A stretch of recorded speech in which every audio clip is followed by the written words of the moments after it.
We are live.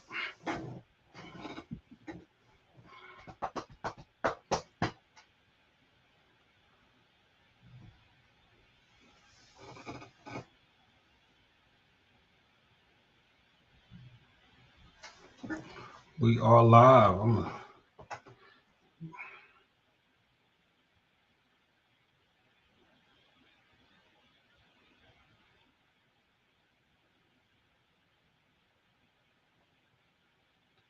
Hey, everybody. God bless you. God bless you this morning. I just want to say to all my brothers, all my friends, and to all my loved ones, I want to say to you, Happy Father's Day, man. Um, man, this is a powerful and it's a great thing to be a man in our society. Um, at the same time, man, we are put under a lot of pressure, a lot of burdens to meet the needs of a lot of people, man. And in so doing, man, sometimes, man, we have some moments, man, where we fall extremely short, man. Good afternoon, happy Father's Day, Prophet Pastor. Thank you, uh, Bishop's name. I hope it's Bishop is his name. Bishop is his name. I'm sure that's what you're saying. And like that, man, like that a lot. Hey, man, but so I just wanted to say, man, happy Father's Day to you, man. And I don't want any of you, man, to feel bad today, man, about your shortcomings as a father, as a man in our society. Our society is so um, what's the word I want to use? So dogmatic sometimes of men. And in America, the black man is put under a lot of scrutiny, a lot of pressure to perform and to make things happen, and to we take on the brunt of most of what's happening in society. But men in general, this day has been set aside for us to be celebrated. For us to be celebrated and for us to be appreciated for being the father. Um, Sisters, I want you to know, as much as you want to scream and holler about being both, you're not. You're only one. You're only one. You're only one. You can only be a mama. You can't be a father. It's not genetically possible. I know.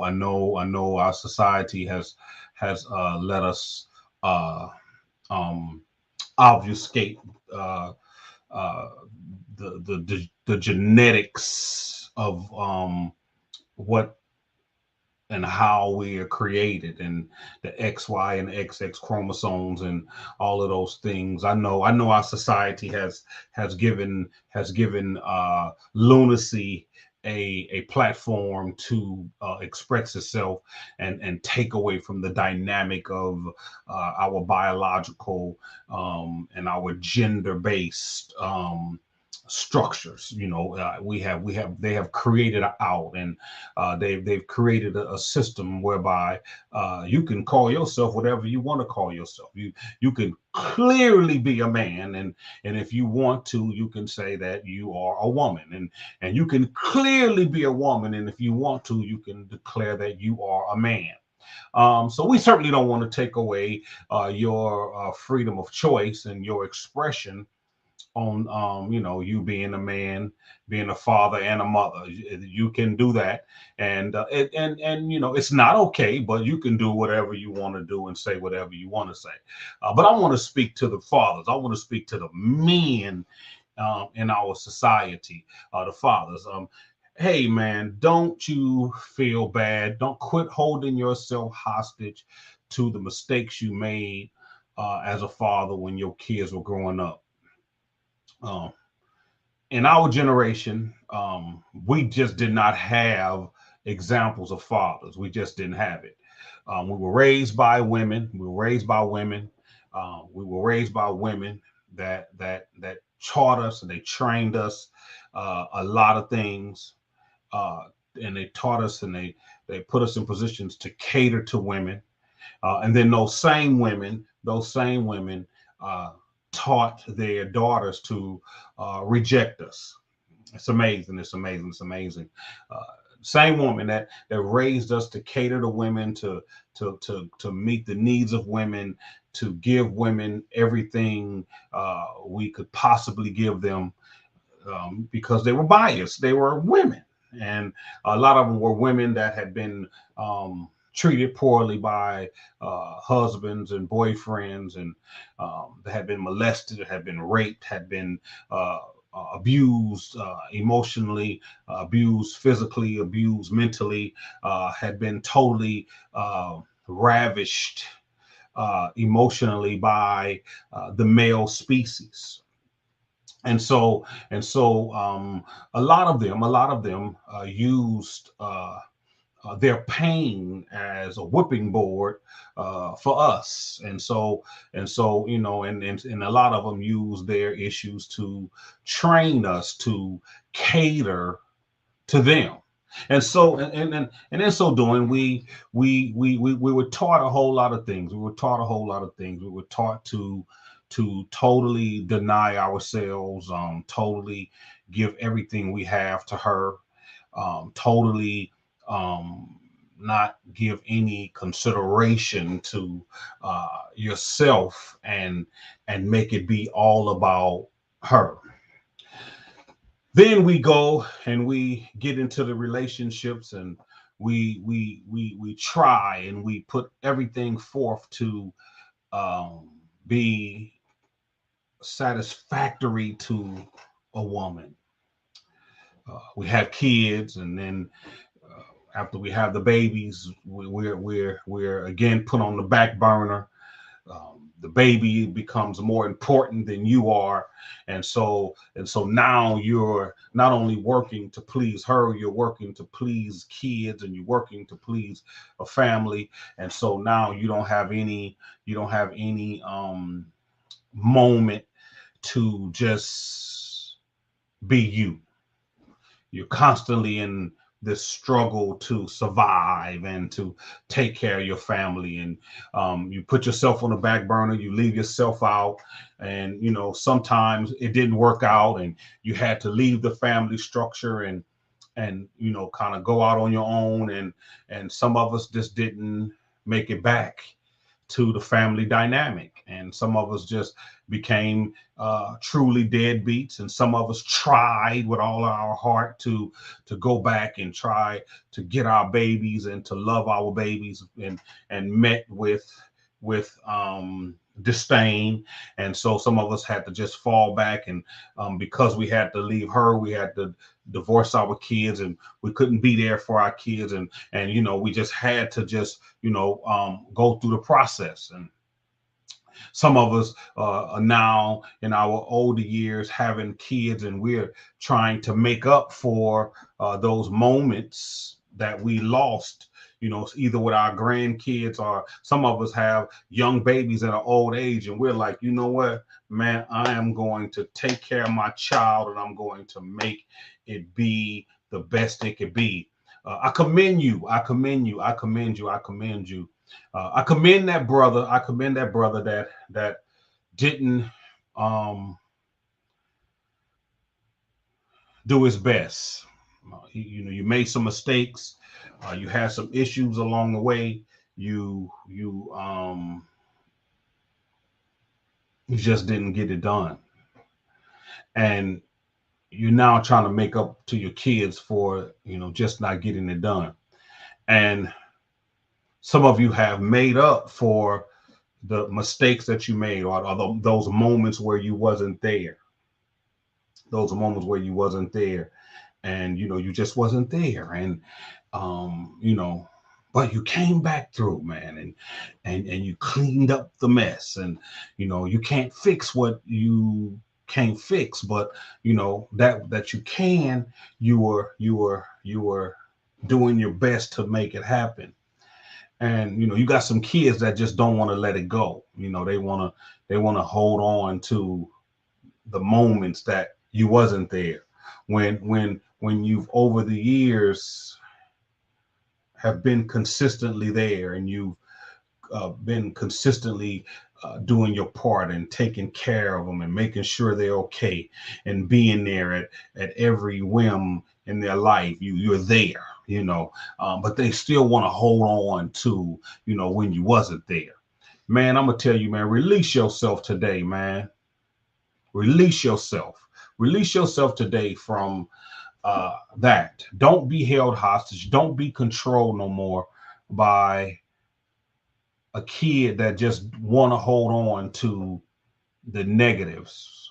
When you've put yourself in a position to be better and you've worked that thing out and you've been there and you've come through and you changed the trajectory of your life and you became a better man, and in so doing you tried to become a better father, and you did become a better father, and they still want to hold on to those moments when you failed and you just wasn't able to make it happen, and you just wasn't able to be there, and you didn't have the maturity to be there. You didn't have the ability to make it work. You just and so you didn't have the money. You didn't have the resources. There's a lot of things you didn't have, and you felt insecure and you felt bad because you couldn't go in and be a financial blessing, so you wouldn't be a blessing at all. But you came back and you redeemed yourself and you tried. I'm speaking to those brothers, those men, those fathers that came back and they tried, and they did what was right by their kid, and they are their kids, and some of y'all had a whole bunch of kids. Some of y'all had 5+ kids. It's hard, man. It's hard, man, being there for every last one of them. It's hard to make sure that 5 kids got clothes, got shoes, got food on the table, and you were reckless with your life and how you lay with them, and so you had 5 kids for 3 different women, or 2 different women, or 5 different women, and you have to deal with 5 different personalities and 5 different issues, and then some of you even had 10 kids, some of you had more than that, and you've tried to work through the process and you tried to be there, and you failed sometimes, and sometimes you failed a lot of times, and you just could not make it happen for every last one of them, because one child isn't concerned about the fact that you got 4 more. They're only concerned about themselves. They're only concerned about themselves. And in a lot of situations, I know a lot of fellas, they had a baby for one person, and then they got somebody else pregnant. As soon as they got somebody else pregnant, the woman for the first child went to child support and raised her child support up, wanted more money from you. When they found out you was having a baby for having another baby on coming, and so they raised their child support up, and they went into the system and they used a system against you, and so it pulled you, it stretched you to a place where you just couldn't do it and you couldn't be there, and you try to fix things the best you can, and they're grown now, and you're trying to be there for them, and they're rejecting you. They're being disrespectful. They're pushing you back. They don't want to have nothing to do with you. They treating you like you're nothing, and you're trying to be there for them. You're trying to make up for that lost time, and they're treating you with disdain. They're treating you with disrespect. They're treating you aloof. They're treating you, they're being reticent or taciturn with you. I want to say to you, don't give up. Don't give up unless you just have to. But don't be a doormat, and don't be disrespected and treated with disrespect. You don't have that to do, my brother. You don't have that to do. You're a man, and you deserve respect as a man. And if they don't want to respect you, withdraw yourself. Withdraw yourself, because you don't deserve to be disrespected, especially if you've tried and you've went back and you've apologized and you've you tried to talk to them, you tried to work it out, you tried to be the best you could be, you said I'm sorry, I made some grave mistakes, I was immature, I was, you fell on the sword, and you came and you talked to your kids, and you tried to explain yourself, and you tried to, and you told them what happened, and you begged for their forgiveness, and they're still treating you poorly. uh Withdraw yourself, man, because you don't deserve that, especially if you tried, especially if you tried to make it right, especially if you tried to do the right thing and you went after it with all your heart, but they still want to hold on, and to that, and to and again, to that man that came back and made the difference. You've been there consistently. You've worked through the issues, and you've put your best foot forward. You put your money where your mouth is. You put your integrity. You put your place. You put your heart out there. You've been there for your kids after, and you were always there. But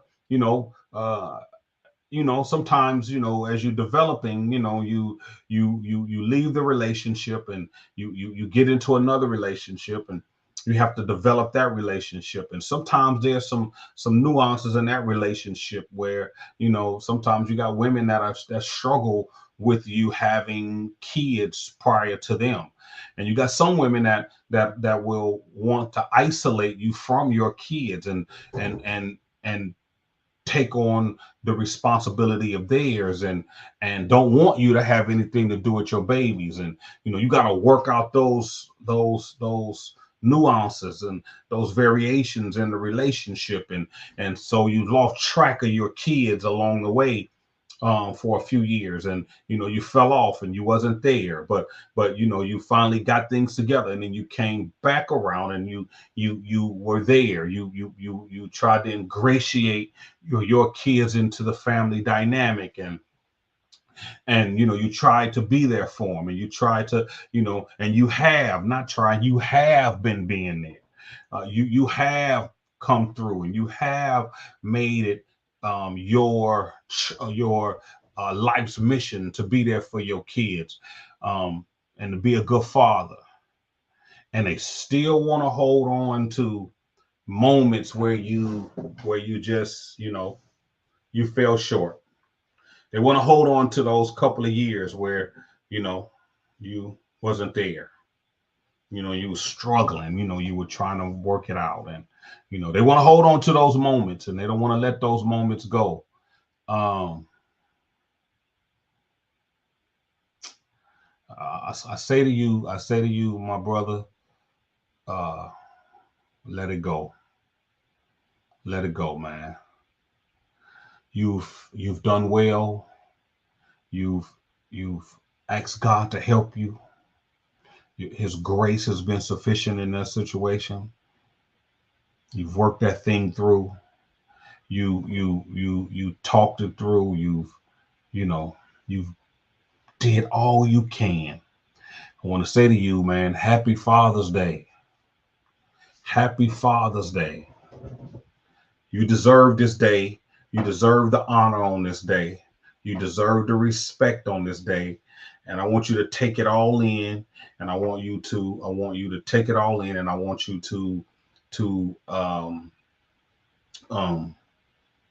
walk it through and walk in it, because this is your day.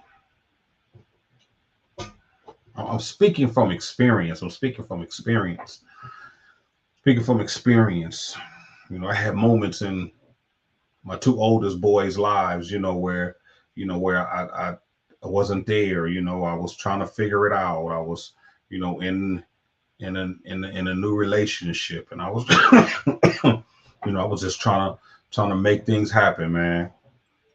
And you know, I had some moments where I wasn't there. You know, and you know, but trust me when I tell you, I was there more than I wasn't.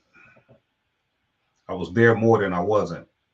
And but you know, folks still have their issues, and they still want to hold on to things, and they still want to, you know, let those things be the dynamic things that they want to uh stake their victimhood on.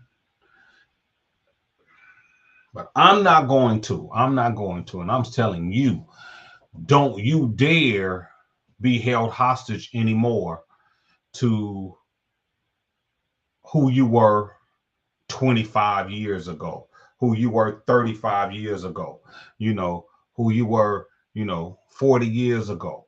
Don't be held hostage to that, because you've come back and you've settled the score. You've been there. You've made sure that they were okay. Every time they had an issue, you was there. Every time they had something go down, you was there. Every time they needed some money, you were there. Every time they needed your help, you were there. You fixed cars. You paid for bonds out of jail.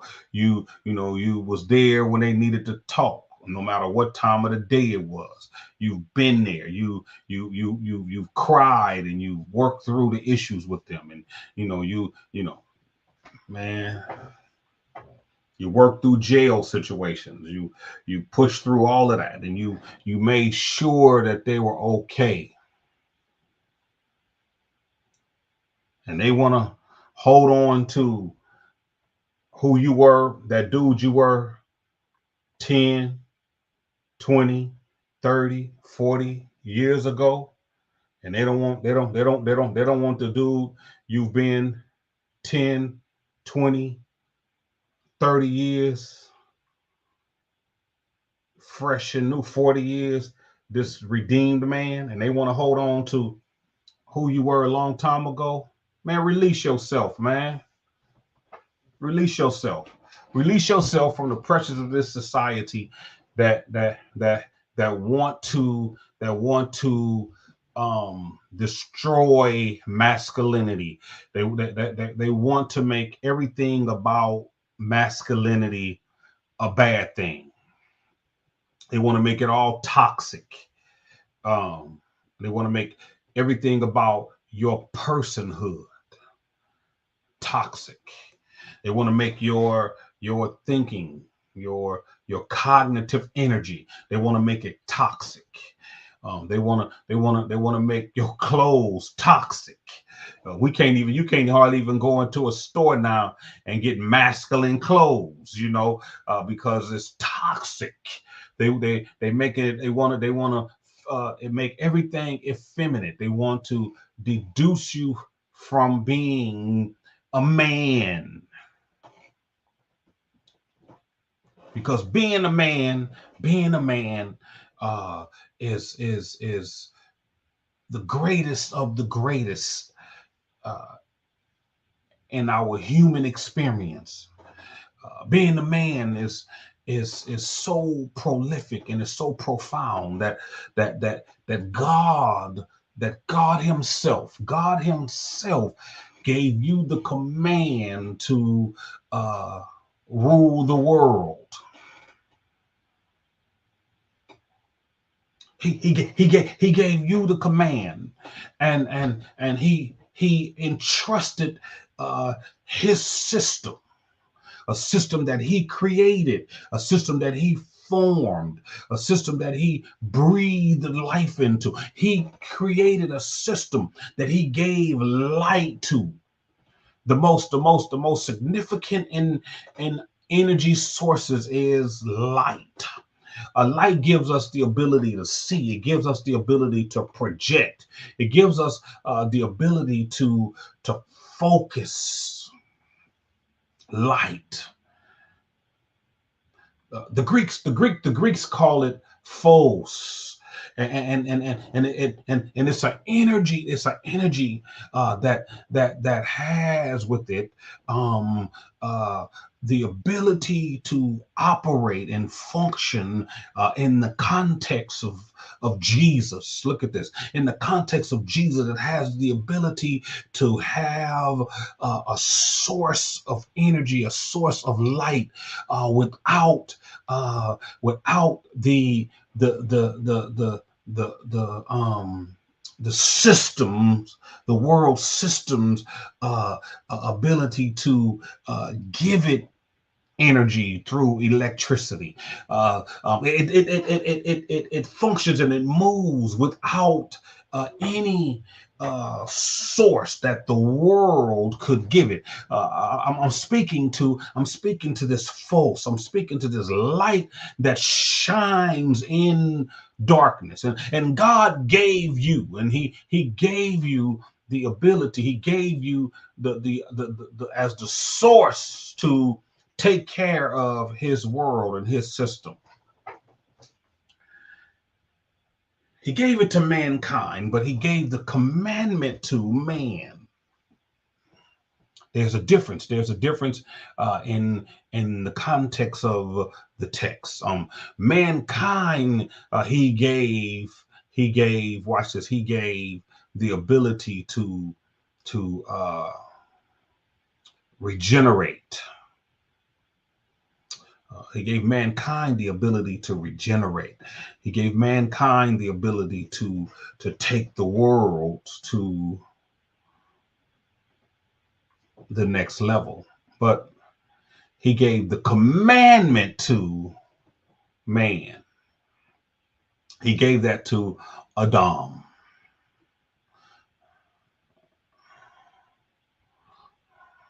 Adam represented mankind, but there's a singular dynamic to Adam, and Adam got the commandment to rule the earth. So being a man,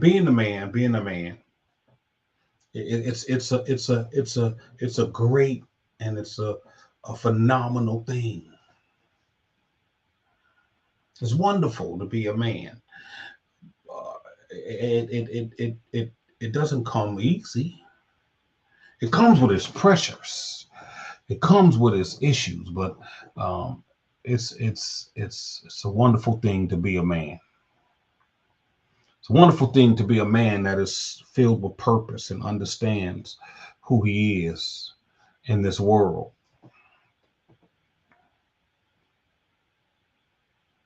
And I just want you to understand who you are. You're not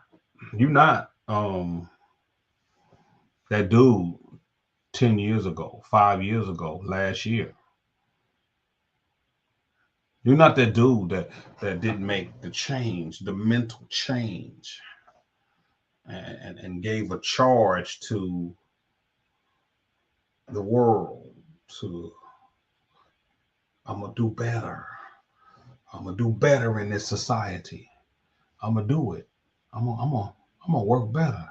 I'm gonna live better. I'm gonna do better.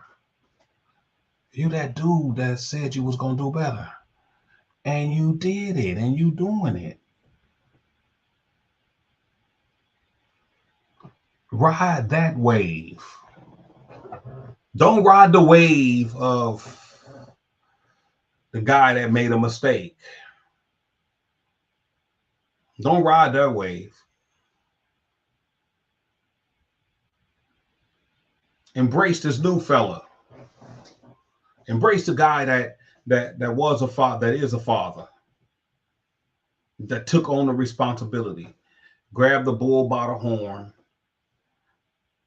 and walk that joker down. Walked him down into destiny.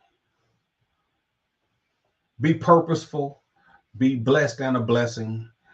Um, Walk this thing out, you fellas. Happy Father's Day to you. Be the best you can be on today and every day.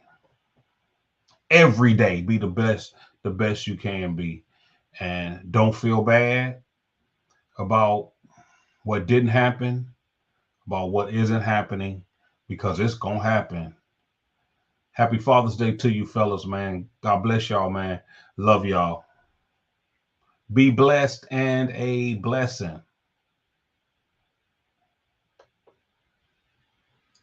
Biz is his name. Thank you for coming on, man. If you're still with me, thank you for coming on. God bless you. You have a blessed one. Happy Father's Day to you.